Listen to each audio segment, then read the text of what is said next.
One day captain change হচ্ছে এরকম একটা আলোচনা আকাশে বাতাসে ডানে বামে সব জায়গায় শোনা যাচ্ছে। মেহেদী হাসান মিরাজ বাংলাদেশ জাতীয় দলের ক্যাপ্টেন্সি করছেন এবং ওয়ানডে ক্যাপ্টেন হিসেবে যদি মিরাজের যে টেনিউরটা এটাকে বিশ্লেষণ করা হয়, এখন পর্যন্ত আপনাকে মনে হতেই পারে যে Mehidy Hasan Miraz as a captain মানে তার দলের যে সাফল্য সেখানটায় ক্যাপ্টেন হিসেবে তিনি সফল। অস্ট্রেলিয়ার বিপক্ষে বাংলাদেশ জিতেছে, নিউজিল্যান্ডের বিপক্ষে, ওয়েস্ট ইন্ডিজের এগেনস্টে এবং পাকিস্তানের মতো দলের বিপক্ষে টানা 4টা ওয়ানডে সিরিজ জয়ের ক্ষেত্রে আপনি যদি কাউকে ক্যাপ্টেন হিসেবে মানে ওই দলের ক্যাপ্টেন কে ছিল খোঁজার চেষ্টা করেন, the name is one and only Mehidy Hasan Miraz. But Mehidy Hasan মিরাজের ক্যাপ্টেন্সি নিয়ে অনেক ধরনের রিজার্ভেশনস রয়েছে, সেটা দর্শকদের মধ্যে রয়েছে, সাংবাদিকদের মধ্যে রয়েছে এবং সেই রিজার্ভেশনসটা মানে বাইরে যারা যারা আউটসাইডে থাকে, those are not the decision maker of the national team, তাদের মধ্যে থেকে যদি এই একই ধরনের ভাবনা চিন্তা পরিবর্তনের যে ব্যাপারটা এটা ক্রিকেট বোর্ডের ইনসাইডে কাজ করে, তাহলে সেই পরিবর্তনটা কিন্তু আবশ্যকভাবে। আর মেহেদী হাসান মিরাজ এখন পর্যন্ত বাংলাদেশ ক্রিকেট বোর্ডের কান পাতলেই যে আওয়াজটা শোনা যায় that he is going to lose his captaincy from the one day side. So Mehdi Hassan Miraj's captaincy before the upcoming World Cup, before the next series, ODI series, মেহেদী হাসান মিরাজের ক্যাপ্টেন্সি চেঞ্জ হচ্ছে। মেহেদী Hasan Miraj captain হিসেবে national টিমে খুব বেশি দিন আর exist করবেন না এবং এটা মোটামুটি decided. Bangladesh cricket board, Bangladesh cricket বোর্ডের নীতি নির্ধারক পর্যায়ে যারা রয়েছেন তারা মোটামুটি এই ব্যাপারটা নিয়ে একটা ডিসিশনে এসে গেছেন। এখন প্রশ্ন হচ্ছে যে দুটা জায়গায়, একটা হচ্ছে কবে মেহেদী হাসান মিরাজকে সরানো হবে বা মেহেদী হাসান মিরাজকে রিপ্লেস করা হবে, আর দ্বিতীয় প্রশ্ন যেটা যে কে আসলে মেহেদী হাসান মিরাজের রিপ্লেসমেন্ট হতে যাচ্ছেন। প্রথম প্রশ্নের উত্তর এখন পর্যন্ত যা জানা গেছে তাতে বাংলাদেশ ক্রিকেট বোর্ড তারা নেক্সট ক্যাপ্টেনকে সময় দিতে চান। মানে থাকে না যে হুট করে একজনকে ক্যাপ্টেন বানিয়ে আমি একটা গ্লোবাল টুর্নামেন্টে পাঠিয়ে দিলাম। তামিম ইকবালের ক্রিকেট বোর্ডের নীতি নির্ধারক যারা তারা আসলে এভাবে ভাবতে চায় না।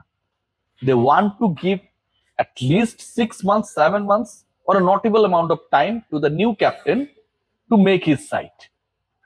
এবং এটা ডিসাইডেড যে হুট করে ক্যাপ্টেন কাউকে বানিয়ে দিয়ে তাকে উড়িয়ে পাঠিয়ে দেওয়া হলো যে কোনো একটা দলের বিপক্ষে, কোনো একটা দেশের বিপক্ষে, কোনো একটা গ্লোবাল টুর্নামেন্টে গিয়ে তিনি আসলে তার দলকে নিয়ে ফাইট দিলেন। নো, এরকমটা হচ্ছে না।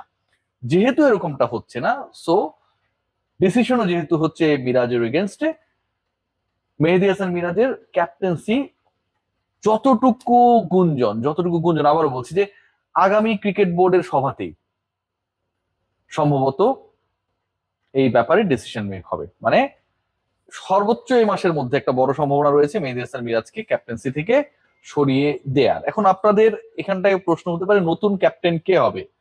সেই জায়গায় দুজনের নাম রয়েছে এবং এই কারা কারা রয়েছে সেটা আসলে আমি না বললেও আপনারা খুব ভালোভাবে বুঝতে পারছেন। তবে মিরাজের ক্যাপ্টেন্সি থেকে সরানোর ক্ষেত্রে যে রিজনস গুলো সামনে এসেছে এটা বলা দরকার।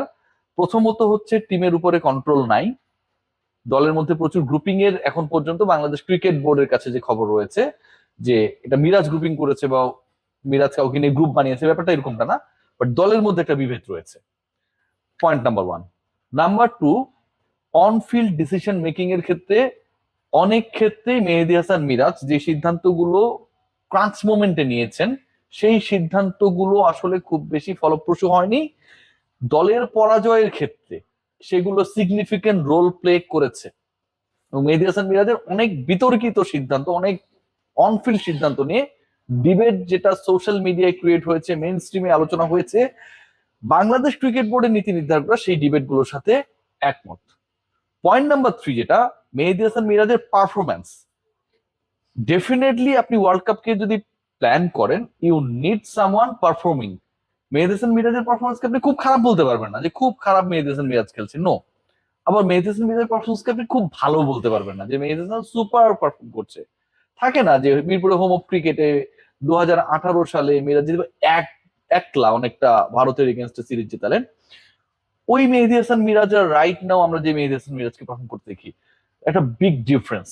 সো মেহেদী হাসান মিরাজের পারফরমেন্স, তার নেতৃত্বের যে জায়গা সেই জায়গায় প্রশ্নবিদ্ধ সিদ্ধান্ত নেওয়া এবং দলে গ্রহণযোগ্যতা, এই তিনটা ফ্যাক্টর আলটিমেটলি তার ক্যাপ্টেন্সি হারানোর ক্ষেত্রে একটা বড় সিদ্ধান্ত নেয়ার ক্ষেত্রে ভূমিকা পালন করছে। নাজমুল হোসেন শান্ত এবং লিটন কুমার দাসের মধ্যে কে হবেন ওয়ানডে ক্যাপ্টেন, এই পয়েন্টটা নিয়ে আলোচনা করাটা খুব জরুরি।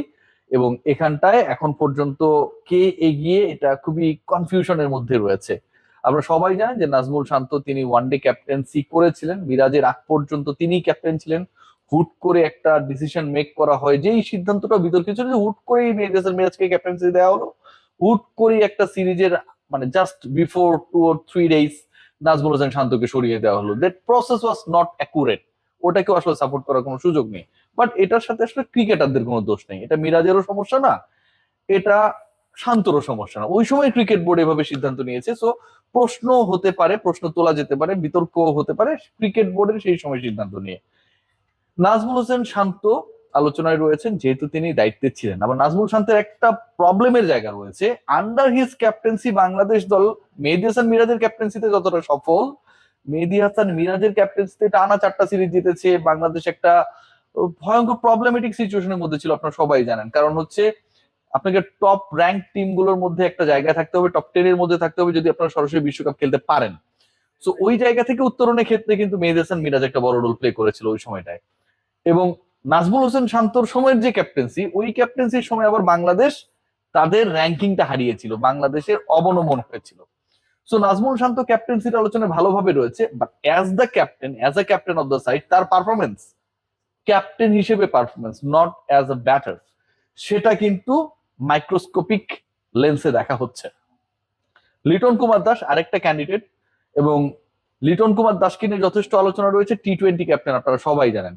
বাট সাম্প্রতিক সময় লিটনের কিছু অ্যাক্টিভিটি নিয়ে Bangladesh cricket board not that much happy.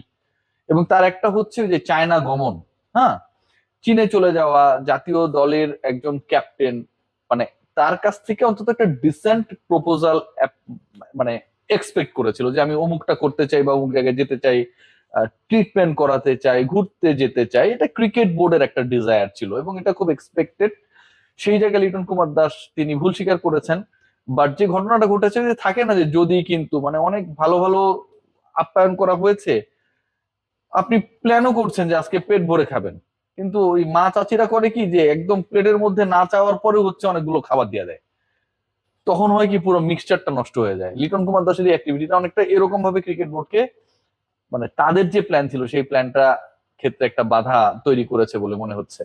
So Liton এবং শান্তর মধ্য থেকে কেউ একজন ক্যাপ্টেন হবেন।